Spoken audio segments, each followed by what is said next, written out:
पिता पुत्र पवित्र आत्मा के नाम पर आमीन। सर्वप्रथम हम माँ मरियम से कृपा मांगें, एक प्रणाम मरिया कहकर उससे गुजारिश करें कि वो हमारे लिए मध्यस्थता करे अपने पुत्र हमारे प्रभु यीशु ख्रिस्त से। प्रणाम मरिया, कृपापूर्ण, प्रभु तेरे साथ है, धन्य तू स्त्रियों में और धन्य तेरे गर्भ का फल यीशु। हे संत मरिया, परमेश्वर की माँ, प्रार्थना कर हम सब पापियों के लिए अब और हमारे मरने के समय। आमीन।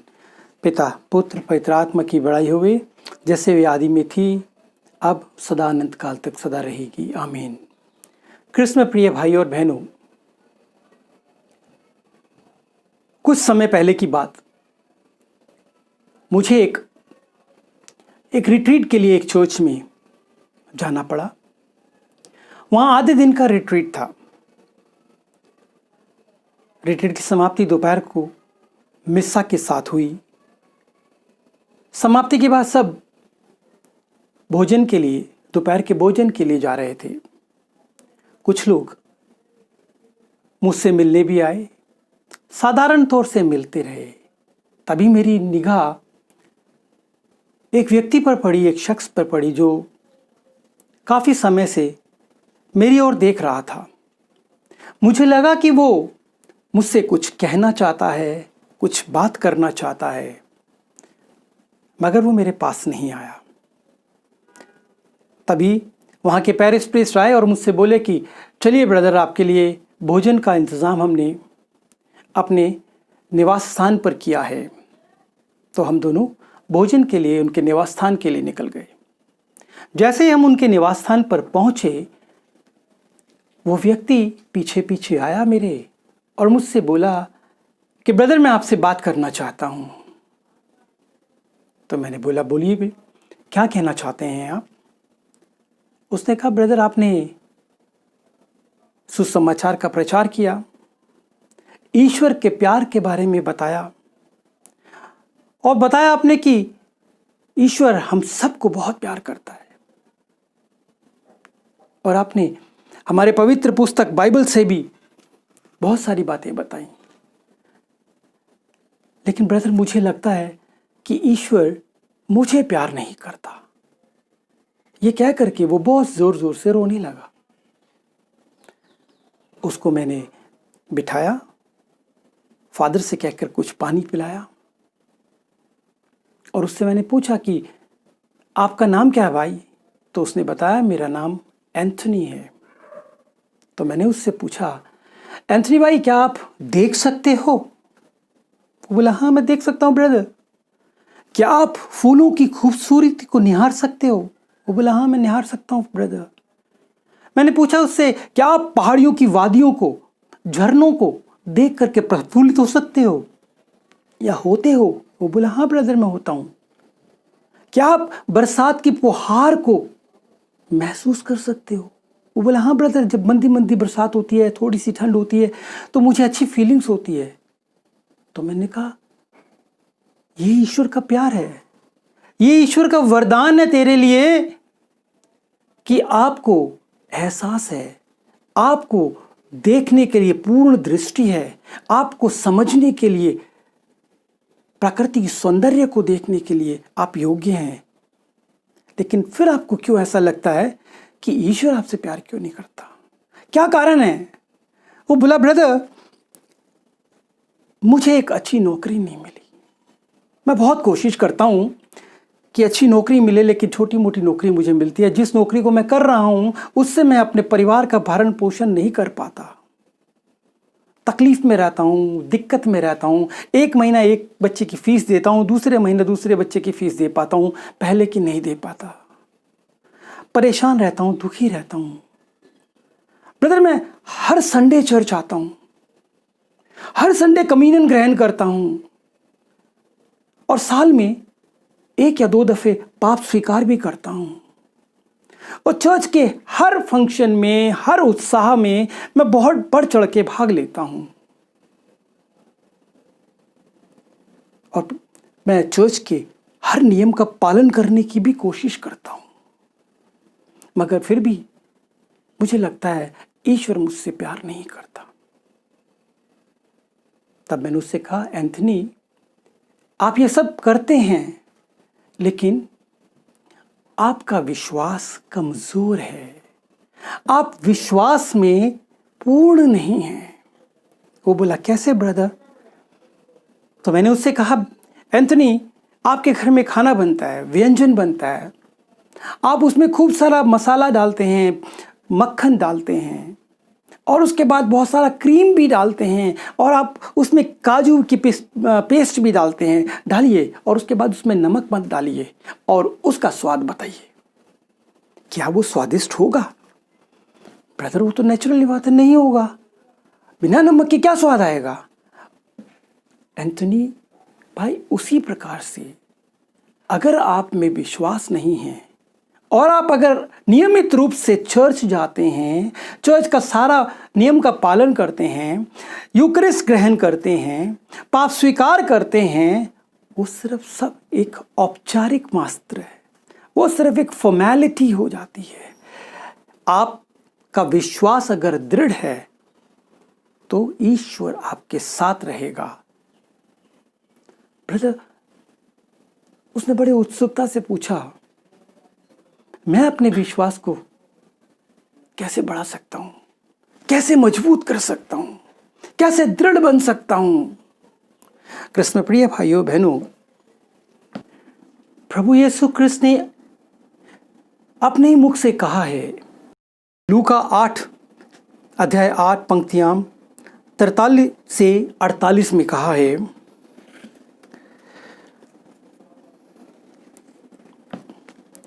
एक स्त्री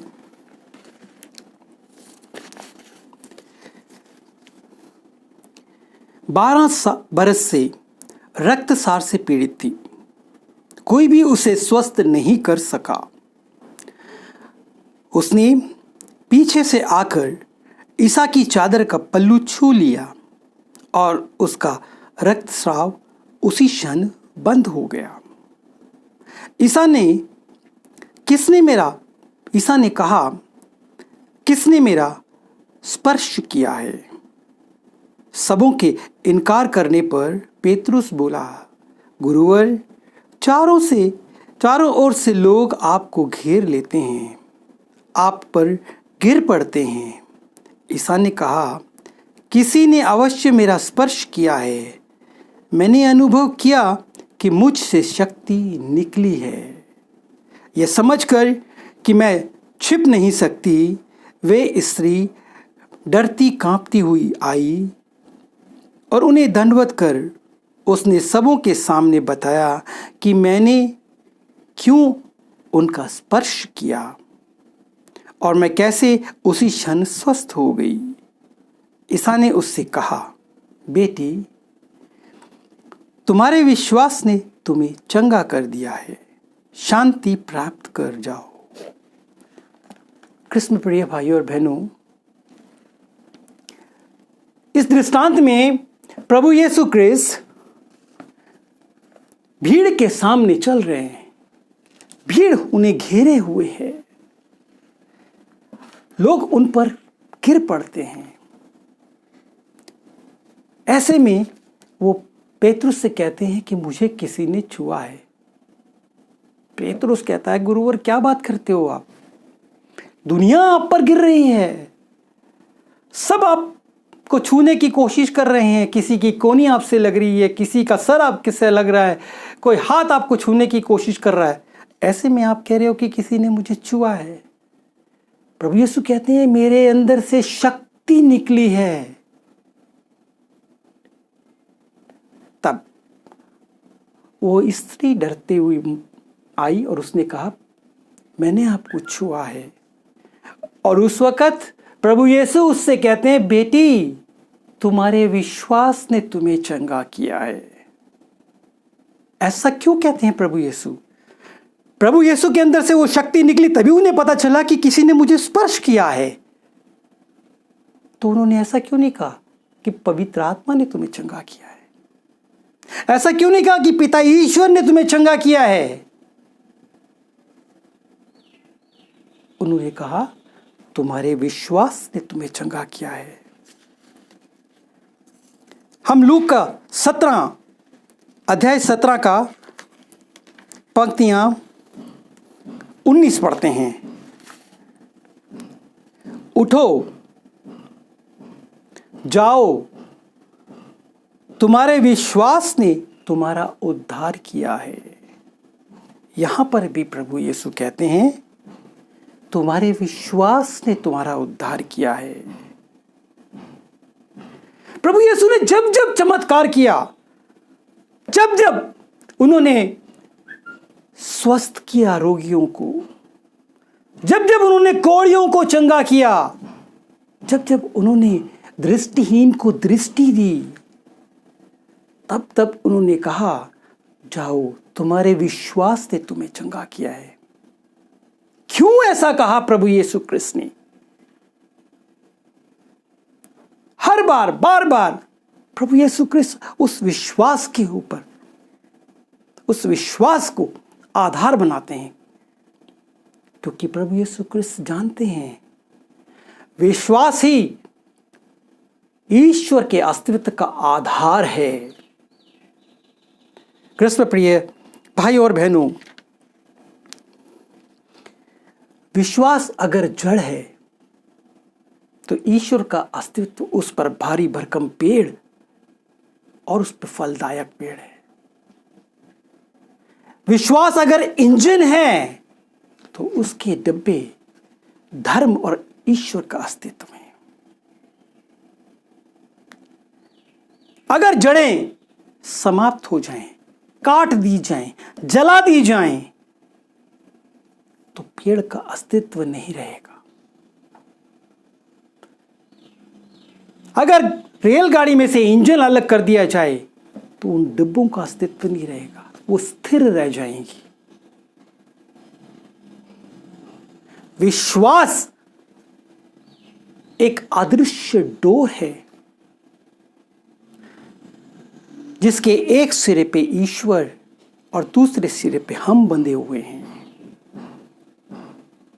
हमें ईश्वर से जोड़ने वाला विश्वास की ये अदृश्य डोर है।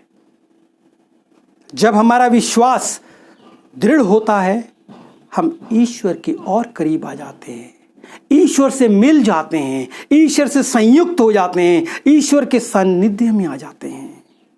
और जब विश्वास हमारा कमजोर होता है, हम ईश्वर से दूरियां बनती जाते हैं। और जब विश्वास ऑलमोस्ट खत्म हो जाता है तो ये डोर टूट जाती है, ईश्वर से संबंध खत्म हो जाता है और हम पाप में गिर जाते हैं। ईश्वर से संबंध बनाए रखने का एकमात्र साधन विश्वास है। तभी हमारे पवित्र पुस्तक में लूका 17:6 में लिखा है, तुम्हारा विश्वास राई के दाने के बराबर भी होता और तुम शहतूत के पेड़ से यह कहते, उखड़कर समुद्र में लग जा, तो वह लग जाता। कृष्ण प्रिय भाइयों बहनों, अगर हमारा विश्वास राई के दाने के बराबर भी है, प्रभु यीशु क्रिस्त कहते हैं, हम पेड़ को, शहतूत के पेड़ को कहें कि यहां से उखड़ करके जाके समुद्र में लग जा, वो लग जाएगा। जब प्रभु यीशु क्रिस्त पुनर्जीवित हुए और अपने शिष्यों को दर्शन दिया, तब उन्होंने थॉमस से कहा, आओ, तुम मेरे हथेली के घाव पे उंगली डालो और विश्वास करो कि मैं पुनर्जीवित हूं। और साथ में यह भी कहा, धन्य वे, धन्य आप और हम, धन्य वे जो मुझे बिना देखे विश्वास करते हैं।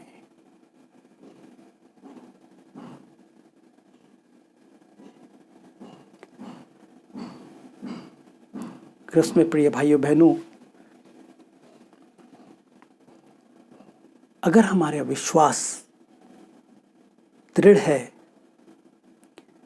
तो हम अपने को प्रभु पर पूर्ण रूप से समर्पित कर सकते हैं। विश्वास से ही समर्पण आता है।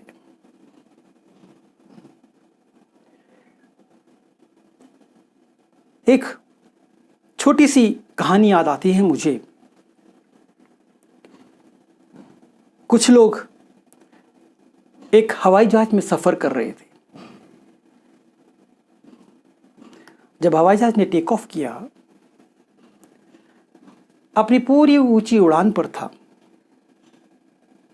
तब अचानक तूफान आ जाता है। हवाई जहाज डगमगाने लगता है। तब एयर होस्टेस आदेश देते हैं कि आप अपनी अपनी सीट बेल्ट बांध लीजिएगा। हवाई जहाज इस वक्त आंधियों के बीच में है, कभी भी कुछ भी दुर्घटना हो सकती है। अपनी सीट बेल्ट बांध करके अपने अपने ईश्वर से प्रार्थना कीजिएगा। सारे पैसेंजर्स डर जाते हैं और अपने अपने ईश्वर से प्रार्थना करने लगते हैं। तभी एक महिला ने देखा बराबर में एक छोटी सी बच्ची बैठी हुई है और वो हंस रही है। उसके पास एक छोटी सी गुड़िया है और उसके साथ खेल रही है। और जैसे जैसे हवाई जहाज ऊपर नीचे हवा से होता है, तूफान से होता है, और वो झूले का समझ करके वो आनंद ले रही थी। थोड़ी देर में तूफान से निकल करके हवाई जहाज समतल पर आ गया। हेरोसेस ने फिर से अनाउंस किया कि आप अपनी अपनी सीट बेल्ट खोल दीजिएगा, अब हम खतरे से बाहर हैं। उस महिला ने उसे राह नहीं किया। उसने बराबर में जो बच्ची थी उससे पूछा, बेटी जब हम हवाई जहाज खतरे में था, आप हंस रहे थे और आप खेल रहे थे। जब हवाई जहाज ऊपर नीचे हो रहा था, आप आनंदित हो रहे थे। ऐसा क्यों? आपको डर नहीं लगा? वो बोले, नहीं आंटी, मुझे क्यों डर लगेगा। उसने पूछा, क्यों बेटा, आपको क्यों डर नहीं लगा? आंटी, इस प्लेन के पायलट तो मेरे पापा है, मुझे पता वो मुझे हमेशा किसी भी कीमत पर सही सलामत पहुंचाएंगे। वो विश्वास था।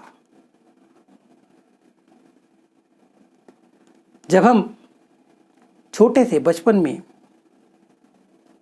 तो हमारे पिता की हम उंगली पकड़ करके चलते थे। और जब कोई सामने से कोई खतरा आ जाता है, कोई अनजान आ जाता है, कोई परेशानी आ जाते हैं, हम भाग करके आते हैं और अपने पापा और मम्मी के पीछे छुप जाते हैं।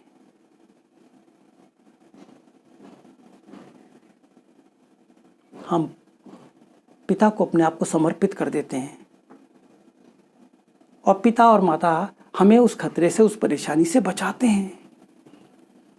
हमें पूर्ण विश्वास है कि हमारे माता पिता ही हमें इस खतरे से, इस परेशानी से, इस अनजान व्यक्ति से बचाएंगे। इसीलिए हम आकर के उनके पीछे अपने आप को समर्पित कर देते हैं। ठीक उसी प्रकार से हमें भी विश्वास के साथ ईश्वर को समर्पित करना है।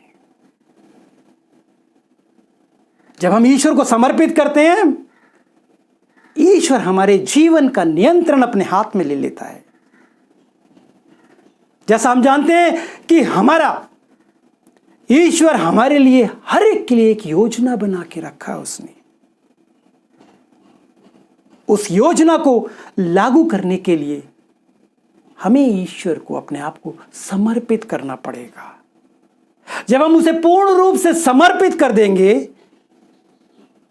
तो वो अपनी योजना के अनुसार, अपने निर्देश के अनुसार हमारे जीवन का निर्वाह करेगा, हमें हर परेशानी से बचाएगा। और ठीक उसी माता पिता की तरह जिसके पीछे हम जाकर के छुप जाते हैं, फिर हमें किसी अनिष्ट की डरने की आवश्यकता नहीं, उस बच्चे की तरह, क्योंकि हमें पता, हमें चलाने वाला हमारा ईश्वर, हमारा पिता ईश्वर है, हमारा प्रभु यीशु है। कृष्ण प्रिय भाइयों बहनों, एक उदाहरण आपको और देता हूं मैं। आज का दिन, आजकल कोरोना से हम लोग परेशान हैं, इस महामारी से हम लोग जूझ रहे हैं। सब लोग अपने घरों में लॉकडाउन हुए पड़े हैं, किसी भी काम में जाने के लिए तैयार नहीं है। खतरा हर समय मंडरा रहा है। ऐसे में क्या होता है, जब हम बीमार होते हैं और जो भी संक्रमित लोग हैं वो क्या करते हैं, हॉस्पिटल में जाते हैं। ना केवल कोरोना का ही, हम एक साधारण बीमारी को भी देख सकते हैं। जब हम बीमार हो जाते हैं, हॉस्पिटल में एडमिट होते हैं, तो हम अपने आप को डॉक्टर को समर्पित कर देते हैं, अपने शरीर को डॉक्टर को समर्पित करते हैं। वो किसी प्रकार के इंजेक्शन लगा ले, किसी प्रकार से आईवी लगा ले, किसी प्रकार से ग्लूकोज चढ़ा दे, किसी प्रकार से ड्रिप चढ़ा दे, किसी प्रकार की दवाइयाँ हमें दे दे। हमें क्या ज़रूरत है वो जानता है। वो हमें मास्क में भी लगा सकता है, हमें ऑक्सीजन का मास्क भी लगा सकता है, हमें आईसीयू में भर्ती कर सकता है, क्योंकि हम उसको समर्पित कर देते हैं अपने पूरे शरीर को। और वो हमें उस रोग से मुक्त करने के लिए अपनी मर्जी से अपने अनुसार निर्देश देता है और अपने अनुसार हमारा इलाज करता है। ठीक उसी प्रकार से अगर हम आत्मिक रूप से अपने प्रभु यीशु क्रिस्त को समर्पित कर देते हैं, विश्वास के आधार पर, विश्वास के साथ हम उसको अपने आप को समर्पित कर देते हैं, तो वो हमें पूर्ण रूप से अपने अनुसार चलाएगा, अपने अनुसार रखेगा, अपने अनुसार हमें निर्देश देगा, हमारी हर परेशानी में हमारा साथ देगा। हम उस बच्ची की तरह उस परेशानी में भी हंसते रहेंगे, आनंदित होते रहेंगे, क्योंकि ईश्वर का हमारे साथ है और हमारा विश्वास उस पर दृढ़ है। कृष्ण प्रिय भाइयों बहनों, मैंने एंथनी को बताया कि विश्वास के साथ अगर आप ईश्वर के पास आते हैं तो जितने काम आप करते हैं ईश्वर के लिए, वो एक अर्थपूर्ण कार्य हो जाता है। विश्वास एकमात्र साधन है जो हमें ईश्वर से बनाए रखता है, संबंध बनाए रखता है। कृष्ण प्रिय भाइयों बहनों, आइए हम अपने आप को पूर्ण रूप से समर्पित करते हुए विश्वास के साथ प्रभु यीशु को अपने आप को समर्पित करें और आज की इस युग में प्रार्थना करें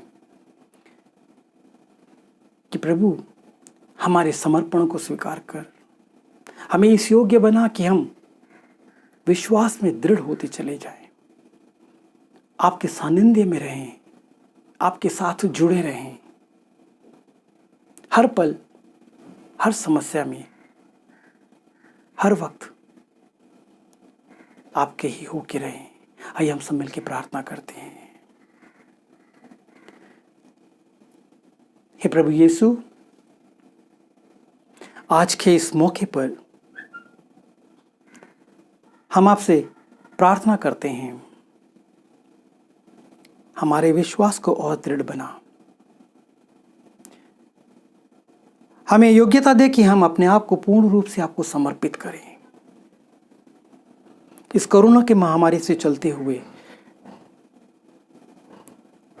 प्रभु हम संपूर्ण विश्व को आपको समर्पित करते हैं, विशेषकर उन लोगों को आपको समर्पित करते हैं जो इस कोरोना वायरस से संक्रमित हैं। हे प्रभु, हम पर अपनी कृपा दे। हम जानते हैं प्रभु हम पापी हैं, हमने पाप किया है। प्रभु आप दयालु हैं, दया सागर हैं, क्षमा याचना चाहते हैं आपसे, हमारे पापों को क्षमा कर। जिस तरह आपने अपने जीवन में चमत्कार कर कईयों की क्षमाओं को, कईयों के पापों को क्षमा किया आपने और उन्हें स्वस्थ लाभ पहुंचाया। प्रभु आज हम अपने आप को आपको समर्पित करते हैं और आपसे विनम्र प्रार्थना करते हैं